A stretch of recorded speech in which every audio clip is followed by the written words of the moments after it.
بسم اللہ الرحمن الرحیم۔ السلام علیکم، ہمارے چینل میں خوش آمدید ناظرین۔ آج آپ کے لیے میں انتہائی خوفناک، سنسنی خیز اور دلچسپ کہانی لے کر آئی ہوں، لیکن کہانی شروع کرنے سے پہلے آپ سے گزارش ہے کہ اگر آپ ہمارے چینل پر نئے ہیں تو ہمارے چینل کو ضرور سبسکرائب کیجیے تاکہ آپ کو ہماری ویڈیوز سب سے پہلے ملیں۔ آج پھر شام کو تھک ہار کر وہ گھر واپس آ رہا تھا۔ مایوسی نے اس کے پورے وجود کو گھیر رکھا تھا۔ ہر روز صبح کی ایک نئی امید کے ساتھ وہ نوکری ڈھونڈنے نکلتا تھا، پر واپسی پر سوائے مایوسی کے اور کچھ نہیں ہوتا تھا۔ وہ جہاں بھی نوکری کے لیے جاتا وہاں افسران کو اس کی ڈگری سے زیادہ رشوت یا سفارش چاہیے تھی۔ وہ کوئی امیر باپ کا بیٹا تو تھا نہیں جو رشوت کے نام پر بڑی بڑی رقمیں دیتا، اور نہ ہی وہ کسی ایسے بڑے انسان کو جانتا تھا جو اس کی سفارش کر سکے۔ اس کا باپ تو ایک غریب مزدور تھا۔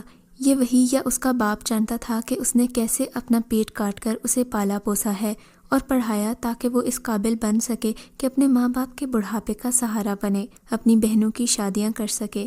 وہ 3 بہنوں کا اکلوتا بھائی تھا۔ جب اس نے MBA کی ڈگری کی تو اس کی آنکھوں میں جگنو جگمگا رہے تھے۔ اپنا مستقبل سہانا نظر آ رہا تھا، لیکن بہت جلد اسے احساس ہو گیا تھا کہ یہاں ڈگری سے زیادہ رشوت کی ضرورت ہے۔ اسے یہ دیکھ کر شدید صدمہ ہوتا تھا کہ اس سے کم پڑھے لکھے لوگ اس سے اعلیٰ پوسٹوں پر بیٹھے ہوئے ہیں، لیکن وہ اعلیٰ ڈگری ہولڈر ہونے کے باوجود بس سفارش نہ ہونے کی وجہ سے مجبور تھا۔ ہر روز جب وہ گھر کے دروازے پر دستک دیتا تو اس کی ماں اس امید سے دروازہ کھولتی کہ شاید آج ان کی قسمت کا ستارہ چمک گیا ہو اور ان کے بیٹے کو نوکری مل گئی ہو، مگر بیٹے کے چہرے پر نظر پڑتے ہی وہ سمجھ جاتی کہ ہمیشہ کی طرح وہ آج بھی خالی ہاتھ لوٹا ہے، مگر پھر نرمی سے کہتی، بیٹا تم منہ ہاتھ دھو لو، میں تمہارے لیے کھانا لے کر آتی ہوں۔ آج پھر سفید حویلی میں خوف کا سما تھا۔ پوری حویلی کے در و دیوار خوف سے لرز رہے تھے۔ یوں لگتا تھا جیسے آج زلزلہ آ گیا ہو۔ آج اماوس کی رات تھی اور اسی اماوس کی رات کو شاہ جی کی بیٹی اشنا کی حالت خراب ہو جاتی تھی۔ اسے سخت قسم کا دورہ پڑتا تھا اور اس کی دل دوز چیخیں پوری حویلی میں گاؤں کو ہلا کر رکھ دیتی تھیں۔ اشنا کا خوبصورت چہرہ سفید پڑ جاتا تھا اور آنکھیں باہر کو ابل آتی۔ آواز اس قدر خوفناک ہو جاتی تھی کہ یوں لگتا تھا کہ جیسے کان پھاڑ دے گی۔ اسی حالت میں اشنا کو سنبھالنا بہت مشکل ہو جاتا تھا اور اماوس کی رات سے پہلے ہی اسے رسیوں سے جکڑ دیا جاتا تھا۔ شاہ جی اپنی بیٹی کی یہ حالت دیکھ کر رو پڑتے تھے۔ یہ ان کی اکلوتی بیٹی تھی اور اپنی بیٹی کو تڑپتے ہوئے دیکھنے کے سوا ان کے پاس کوئی حل نہیں تھا۔ اشنا کی ماں نے روتے ہوئے کہا، بیٹی اتنی خراب حالت اس سے پہلے نہیں دیکھی تھی۔ اشنا کو تڑپتا دیکھ کر اس کی ماں بولی کہ میں نے اس سے پہلے اس کی اتنی خراب حالت پہلے کبھی نہیں دیکھی۔ آج یوں لگ رہا ہے جیسے اس کے وجود پر کوئی چھڑیاں چلا رہا ہو۔ اشنا کے حلق سے غیر انسانی آوازیں نکل رہی تھیں۔ آج سے 3-4 سال پہلے اشنا ایک عام لڑکی کی زندگی بسر کر رہی تھی اور اپنی زندگی میں وہ بہت خوش تھی، لیکن اس کی ایک رات کے بعد اس کی زندگی تباہ ہو کر رہ گئی تھی۔ جب اشنا کی حالت ٹھیک ہوتی تو وہ سوچتی کہ کاش وہ ایک رات اس کی زندگی میں نہ آتی، کاش وہ اس رات گھر میں ندی کے پاس نہ جاتی تو ایسا کبھی نہ ہوتا۔ امان کیا بات ہے یار، آج تو اتنا پریشان کیوں ہے؟ اسے پریشان دیکھ کر خالد نے پوچھا۔ یار میں پریشان کیوں نہ ہوں، آج 3 ماہ ہو گئے ہیں نوکری ڈھونڈتے ہوئے، لیکن ابھی تک نہیں ملی۔ گھر میں میری 3 جوان بہنیں ہیں، میں نے ان کی شادیاں نہیں کرنی کیا؟ ہر رشتے کے لیے آنے والے اس آس پر آتے ہیں کہ جہیز کتنا ملے گا، مگر ہمارے گھر میں در و دیوار سے ٹپکتی ہوئی غربت دیکھ کر واپس چلے جاتے ہیں، کیونکہ انہیں میری بہنوں سے جہیز نہیں ملے گا۔ جب انہیں اپنا مطلب پورا ہوتا نہیں دکھائی دیتا تو وہ دروازے سے ہی پلٹ جاتے ہیں۔ میں اپنی بہنوں کی آنکھوں میں چھپا درد دیکھ سکتا ہوں، مگر میں کیا کروں یار، میرے پاس کوئی اور حل بھی تو نہیں۔ میں نے دل لگا کر پڑھائی کی تھی کہ شاید مجھے نوکری مل جائے گی، مگر یہاں تو کوئی امید نظر نہیں آتی۔ ان بیچاریوں کے بالوں میں سفیدی اتر آئی ہے۔ اچھا یار تو پریشان نہ ہو، سب کچھ ٹھیک ہو جائے گا۔ کیسے پریشان نہ ہوں، کیسے سب کچھ ایسے ہی ٹھیک ہو جائے گا؟ امان نے چڑھ کر کہا۔ یار میں نے کب کہا کہ سب کچھ خود بخود ٹھیک ہو جائے گا؟ میں تمہیں ایک حل بتا رہا ہوں، اس سے تمہاری ساری پریشانیاں دور ہو جائیں گی۔ اچھا واقعی؟ تو ایسی کون سی جادو کی چھڑی آ گئی ہے تمہارے پاس کہ اسے ہلاتے ہی میرے سارے حالات ٹھیک ہو جائیں گے؟ امان نے مزید چڑھ کر کہا۔ یار جادو کی چھڑی نہیں ہے، ایک بہت زبردست بابا ہے، اس کے پاس ایسا علم ہے کہ وہ تیرے حالات ٹھیک کر دے گا۔ خالد نے کہا تو امان ہنس پڑا۔ اگر انہیں حالات ٹھیک کرنے ہوتے تو پہلے سے نہ کرتے؟ امان نے تنزن کہا۔ مجھے پتا تھا کہ تم نہیں مانو گے، تبھی تو میں تمہیں بتا نہیں رہا تھا، خالد نے ناراض ہو کر کہا۔ مگر دوست یقین مانو اس نے کئی لوگوں کی مدد کی ہے، میرے ماموں ساتھ کا بھی بہت بڑا مسئلہ حل کیا ہے اس نے۔ اوکے یار، لیکن ابھی تو میں گھر جا رہا ہوں، مجھے پہلے ہی بہت دیر ہو گئی ہے۔ امان نے خالد سے ہاتھ ملاتے ہوئے اپنی بائک سٹارٹ کی، جس کا مطلب تھا کہ اب وہ گھر جا رہا ہے۔ کہتے ہیں کہ جب انسان بہت زیادہ مایوس ہو جائے تو پھر وہ ہر اس بات پر بھی یقین کرتا ہے جس سے اسے ذرا سی بھی امید نظر آتی ہے۔ امان ان باتوں پر بالکل یقین نہیں رکھتا تھا، مگر اب اس کے پاس کوئی چارہ نہیں تھا۔ وہ راستے میں گھر آتے ہوئے سوچ رہا تھا کہ میں کچھ نہ ہوا تو اسی بابا کے پاس چلا جاؤں گا، جا کر تو دیکھوں شاید کوئی حل نکل آئے۔ اس رات بہت ٹھنڈی ٹھنڈی ہوا چل رہی تھی، موسم بہت خوبصورت تھا۔ ایسے میں اشنا کو نیند نہیں آ رہی تھی تو وہ باغ میں آ گئی۔ باغ میں ایک طرف ندی تھی، وہ ندی میں پاؤں ڈال کر بیٹھ گئی۔ اچانک اسے ایک آواز سنائی دی، اشنا، کسی نے اسے پکارا ہے۔ کون ہے؟ اشنا نے ادھر ادھر دیکھا لیکن اسے کوئی دکھائی نہیں دیا۔ شاید میرا وہم ہوگا، اشنا نے سوچا، لیکن اسے پھر سے ایک آواز سنائی دی، اشنا۔ اس نے پلٹ کر دیکھا تو سحر زدہ رہ گئی۔ وہ بہت ہی خوبصورت تھا، اس کی آنکھوں میں عجیب سا سحر تھا جس نے اشنا کو سحر زدہ کر دیا۔ کون ہو تم؟ اشنا نے اس اجنبی سے پوچھا۔ اشنا، میں تمہارا عاشق ہوں، میرا نام ساحل ہے، میں تو تمہارا دیوانہ ہو گیا ہوں، تمہارے حسن نے مجھے پاگل کر دیا ہے۔ میں پہلے تو تمہیں دور سے دیکھتا رہتا تھا، مگر آج میں تمہارے لیے ایک تحفہ لایا ہوں۔ یہ کہہ کر اس نے ہاتھ اوپر کیا تو اس کے ہاتھ میں ایک انتہائی خوبصورت چین تھی۔ اشنا اس کے ہاتھ سے وہ چین لینے کے لیے آگے بڑھی، یہ سوچے بغیر کہ اس کا یہ قدم اسے کتنا نقصان پہنچا سکتا ہے۔ اس کے بعد اسے کچھ ہوش نہیں رہا کہ کیا ہوا۔ اگلی صبح جب اشنا کو ناشتے پر بلانے کے لیے نوکرانی گئی تو اس سے اشنا کمرے میں نہ ملی۔ پوری حویلی میں اشنا کو ڈھونڈا گیا، سب پریشان تھے کہ وہ کہاں چلی گئی، ہر طرف اسے ڈھونڈا گیا۔ آخر وہ ندی کے کنارے بے ہوش حالت میں ملی۔ سب حیران تھے کہ اشنا ندی کے پاس کیا کرنے گئی تھی اور وہاں بے ہوش کیسے ہو گئی۔ اشنا کئی دن بیمار رہی اور تڑپتی رہی، بہت علاج کروایا مگر وہ ٹھیک نہیں ہوئی۔ بخار تھا کہ اترنے کا نام نہیں لے رہا تھا، دن بدن بڑھتا ہی جا رہا تھا۔ آخر وہ خود ہی ٹھیک ہو گئی، ایسے جیسے کہ کچھ ہوا ہی نہیں تھا۔ سب نے اشنا سے پوچھا کہ آخر کیا ہوا تھا، لیکن اسے کچھ یاد نہیں تھا، وہ سب کچھ بھول چکی تھی۔ لیکن پھر اماوس کی رات کو اشنا کی طبیعت خراب ہونے لگی، اس کا رنگ سفید پڑ گیا اور آنکھیں باہر کو ابلنے لگیں اور وہ عجیب و غریب غیر انسانی آوازیں نکالنے لگی۔ اسے یوں لگ رہا تھا جیسے اسے کوئی بہت زیادہ تکلیف دے رہا ہے، وہ سر کے بل زمین پر چلنے لگتی۔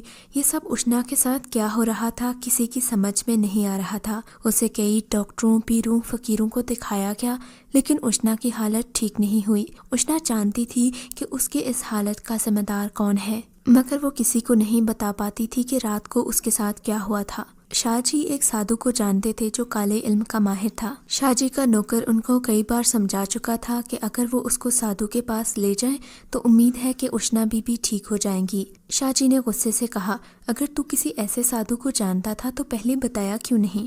حالانکہ وہ بیچارہ کئی بار شاہ جی کو بتا چکا تھا مگر وہ اس کی کوئی بات سنتے ہی نہیں تھے۔ آج جب بیٹی کی حالت زیادہ خراب ہوئی تھی تو انہوں نے سوچا کہ وہ اس کو سادھو کے پاس لے کر ہی جائیں گے۔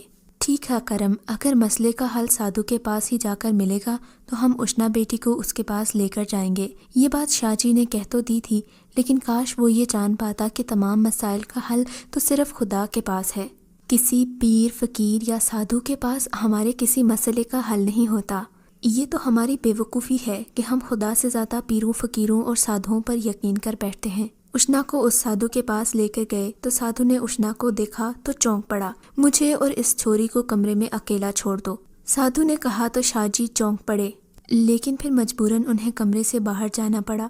تھوڑی دیر بعد جب شاہ جی کمرے میں واپس گئے تو اشنا ایک طرف بے ہوش پڑی ہوئی تھی اور سادھو کی آنکھوں میں سے تو جیسے خون ٹپک رہا تھا، اس کی آنکھیں بہت زیادہ سرخ ہو رہی تھیں۔ کیا بات ہے امی جان، آپ اتنی پریشان کیوں ہیں؟ امان نے ماں کی پریشانی آج آنکھوں میں دیکھ ہی لی تھی۔ اس کی ماں لاکھ اس سے چھپانے کی کوشش کرتی مگر امان سمجھ جاتا تھا کہ ماں کو کوئی پریشانی ہے۔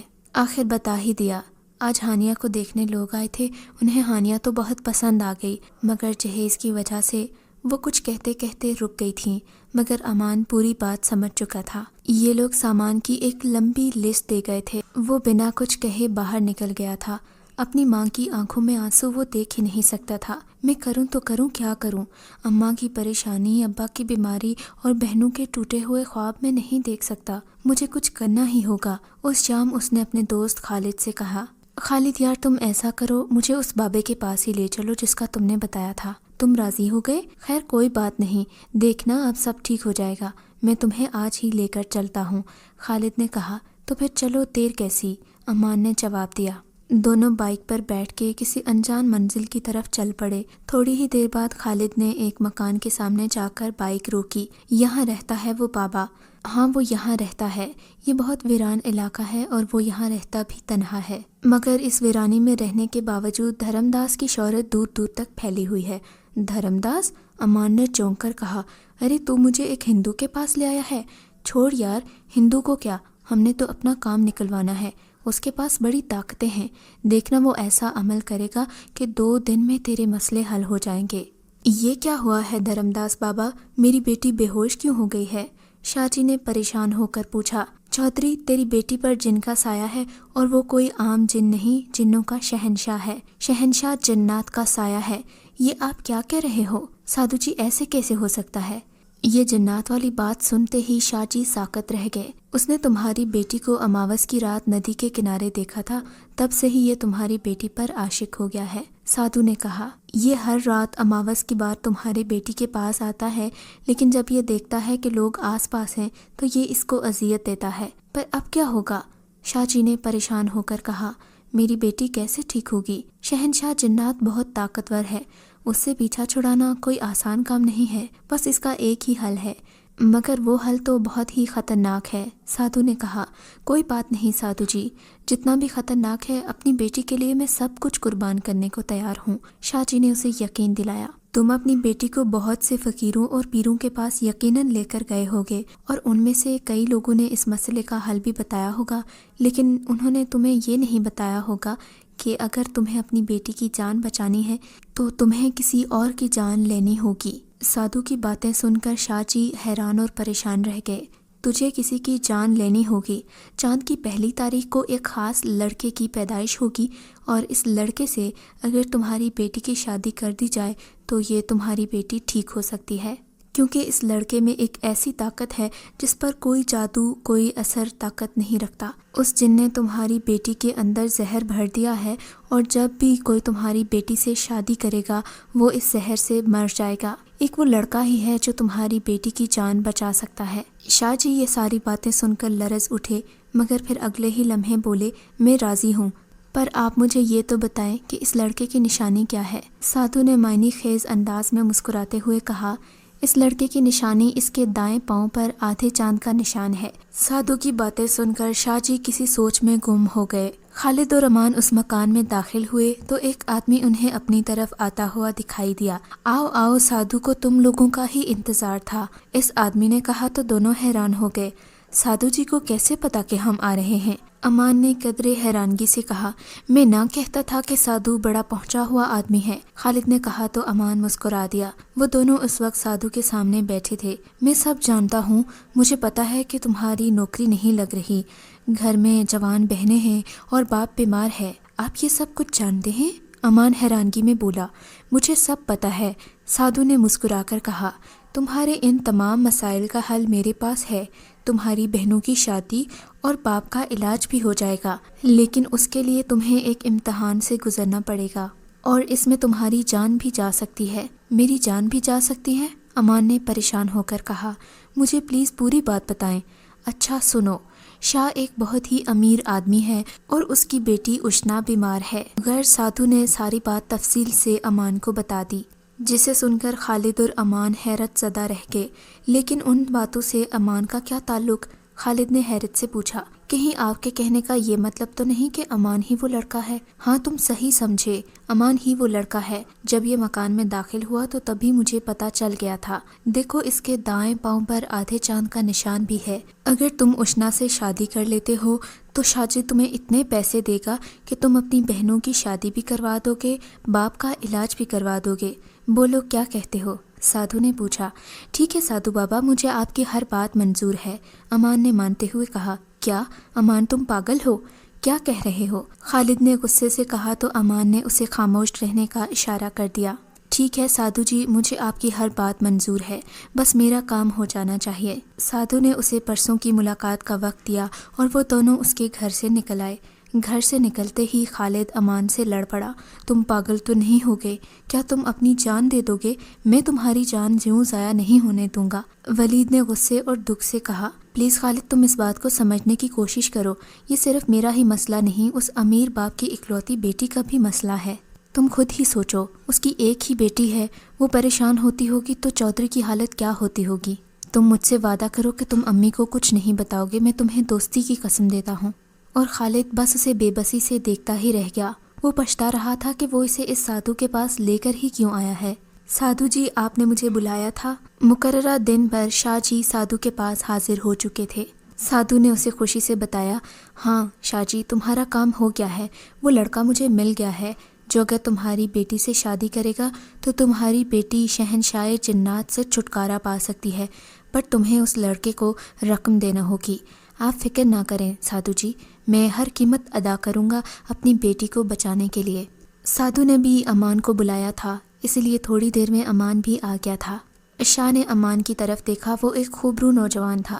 ایک پل کے لیے اسے پریشانی ہوئی کہ وہ کیا کرنے لگا ہے، پر اگلے ہی پل اس کی بیٹی کی محبت اس پر غالب آ گئی۔ میں چاہتا ہوں کہ تم شادی سے پہلے اشنا سے مل لو اور تمہیں جتنے پیسے چاہیے میں تمہیں دے دوں گا۔ آج چاند کی 3 تاریخ ہے اور اگلے ماہ کی 1 تاریخ کو تمہاری شادی اشنا سے کر دی جائے گی۔ ٹھیک ہے شاہ جی، مگر مجھے تھوڑا سا وقت دیں تاکہ میں اپنی بہنوں کی شادی کر سکوں اور اپنے ابا کی بیماری کا علاج بھی کروا لوں، تاکہ پھر میں سکون کی موت مر تو سکوں، امان نے کہا۔ تو چودھری رنجیدہ ہو گیا۔ وہ لڑکا اپنی بہنوں کی خاطر اپنی جان دینے کو بھی تیار تھا۔ جاؤ اشنا بیٹی کو بلا کر لاؤ، شاہ جی نے اپنی ملازمہ سے کہا۔ اچھا شاہ جی۔ وہ چلی گئی۔ دیکھو امان، ہم نے رشنا کو تو بتا دیا ہے کہ تمہاری اس سے شادی کرنے لگے ہیں، پر اسے معلوم نہیں کہ شادی کے بعد تمہاری موت واقع ہو سکتی ہے، اس لیے تم ایسا اسے کچھ مت بتانا۔ ٹھیک ہے شاہ جی، جیسا آپ کہیں گے ایسا ہی ہوگا، اور اگر میری بہنوں کی شادی کا مسئلہ نہ ہوتا تو میں کبھی بھی اس کام کے لیے تیار نہیں ہوتا۔ امان کی آنکھوں میں آنسو آ گئے تو شاہ جی نے اسے گلے لگا لیا۔ اتنے میں اشنا آ گئی تو انہوں نے اسے خود سے الگ کرتے ہوئے اشنا سے متعارف کرواتے ہوئے کہا، بیٹا یہ وہی لڑکا ہے جس سے ہم تمہاری شادی کرنے جا رہے ہیں۔ السلام علیکم، اشنا نے مسکراتے ہوئے کہا تو امان اسے دیکھتا ہی رہ گیا۔ وہ واقعی بہت ہی خوبصورت، اتنی خوبصورت کہ کوئی اس پہ ویسے ہی جان دے دیتا۔ اشنا کو دیکھنے کے بعد وہ اپنے مرنے کا دکھ بھول گیا تھا۔ اس 1 ماہ میں اس نے اپنی بڑی دونوں بہنوں کی شادی کر دی، اور امان کی اماں حیران تھی کہ اس کے پاس اتنے پیسے کہاں سے آئے۔ وہ جب بھی امان سے پوچھتی تو وہ کہتا کہ میں نے اپنے دوست کے ساتھ مل کر کاروبار شروع کیا ہے اور وہ باہر کے ملک سے پیسہ لگاتا ہے۔ وہ اپنی ماں کو اصل حقیقت بتا کر اپنی ماں کو اپنی موت سے پہلے ہی نہیں مار سکتا تھا۔ اس دن امان کی شادی تھی، چاند کی 1 تاریخ تھی اور ان کا نکاح سادگی سے کر دیا گیا تھا۔ امان اشنا کے کمرے کی طرف بڑھا جہاں وہ اس کی منتظر تھی۔ وہ جانتا تھا کہ وہ خوبصورت معصوم دلہن اس کی موت تھی۔ آج رات اس کو اس کی اذیت سے ہمیشہ کے لیے چھٹکارا مل جائے گا۔ امان نے اشنا کا ہاتھ تھامتے ہوئے کہا، اشنا آج ہماری ملن کی رات ہے اور آج کے بعد کوئی تمہیں تکلیف نہیں دے سکے گا۔ آج کے بعد ہماری محبت امر ہو جائے گی۔ امان نے منہ دکھائے میں اسے ایک خوبصورت حسین لاکٹ دیا تھا۔ تم ہمیشہ اسے پہنے رکھنا، یہ میری محبت کی نشانی ہے اور تمہیں میری یاد دلائے گی۔ اشنا کو تھوڑا عجیب لگا تھا، یہ تو ایسے اپنی نشانی دے رہا تھا جیسے کہیں جا رہا ہو۔ وہ یہ سوچ کر مسکرا دی، مگر اوپر والے نے کچھ اور ہی سوچ رکھا تھا۔ اگلے دن جب بیگم صاحبہ کمرے میں داخل ہوئی تو اندر کا منظر دیکھ کر حیران رہ گئیں۔ جاؤ نازی، امان کو بلا کر لاؤ، کمرے سے باہر آ کر ناشتہ کرے۔ کل سارا دن یہ لڑکا گھر سے باہر رہا ہے، رات کو آ گیا ہوگا۔ ویسے بھی امان رات کو باہر نہیں رہتا۔ امان کی ماں نے اپنی بیٹی سے کہا۔ بہن کمرے میں گئی تو دیکھا وہاں پر امان نہیں تھا، بیڈ کی ایک طرف ایک لیٹر پڑا ہوا تھا۔ وہ لیٹر لے کر کمرے سے باہر آ گئی۔ ماں کو بتایا کہ امان تو نہیں ہے، مگر اس نے ایک لیٹر چھوڑا ہے، تم پڑھو اس میں کیا لکھا ہے۔ خط میں لکھا تھا، پیاری امی جان، میں جانتا ہوں کہ آپ نے اور بابا نے مجھے کتنی محبت سے پالا ہے تاکہ میں اس قابل بن سکوں کہ میں معاشرے میں سر اٹھا کر جی سکوں۔ آپ کی تو خواہش ایسی ہی تھی، مگر ایسا ہو نہیں سکا اور میں آپ کے لیے کچھ نہیں کر سکا۔ آپ کو، ابو کو، بہنوں کو میں دکھ میں نہیں دیکھ سکتا تھا۔ میں کیا کرتا، مجھے کچھ سمجھ نہیں آ رہا تھا۔ پھر مجھے ایک شاہ جی ملے جن کی بیٹی پر آصیب کا سایہ تھا، جو اس وقت ختم ہو سکتا تھا اگر میں اس سے شادی کرتا۔ انہوں نے مجھے پیسے دیے تھے جس کی وجہ سے میں بہنوں کی شادی کر سکا۔ باقی پیسے میری الماری میں رکھے ہیں، اس سے آپ ناسی کی شادی کر لینا اور بابا کا علاج بھی کروانا۔ اماں، مجھے اس ناسی شادی کے بعد مرنا ہوگا، وہ ٹھیک ہو جائے گی۔ ہانیہ، مجھے معاف کر دینا، خوب دل لگا کر پڑھنا اور ڈاکٹر بننا۔ ماما اور بابا کا خیال رکھنا، اللہ حافظ۔ خط ختم ہوتے ہی اس کی ماں پھوٹ پھوٹ کر رونے لگی۔ بیٹا، یہ تم نے کیا کر دیا؟ ہمیں تمہاری ضرورت تھی، پیسے کی نہیں، لیکن اب بہت دیر ہو چکی تھی۔ وہ بہت دور جا چکا تھا جہاں سے کوئی واپس نہیں آتا۔ امان کا بیمار باپ ایک طرف ساکت ہو گیا تھا، اس نے اپنی تمام عمر کی جمع پونجی آج لوٹا دی تھی۔ ادھر جب امان کی آنکھ کھلی تو خود کو زندہ پا کر وہ حیران رہ گیا۔ یہ کیا؟ میں نے تو آج کی رات مر جانا تھا، پھر میں زندہ کیوں ہوں؟ اس نے جلدی سے ادھر ادھر نگاہ دوڑائی تو اشنا بیڈ کی بجائے بیڈ سے نیچے پڑی تھی، اس کے منہ سے خون نکل رہا تھا۔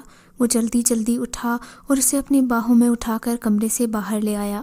شاہ جی یہ دیکھ کر حیران رہ گئے تھے اور بہت پریشان بھی ہو گئے تھے۔ انہیں سمجھ میں نہیں آ رہا تھا کہ یہ سب الٹ کیسے ہو گیا۔ وہ اشنا کو ہسپتال لے کر گئے تو اشنا کی سانسیں چل رہی تھیں۔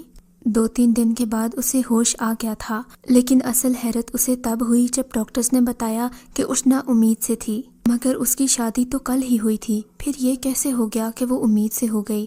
اشنا میں ایسی کوئی نشانیاں بھی نہیں تھیں کہ جس سے لگتا ہو کہ وہ امید سے ہے۔ یہ بات بڑی رسوائی والی تھی، مگر اس کا باپ جانتا تھا کہ معاملہ کیا ہے۔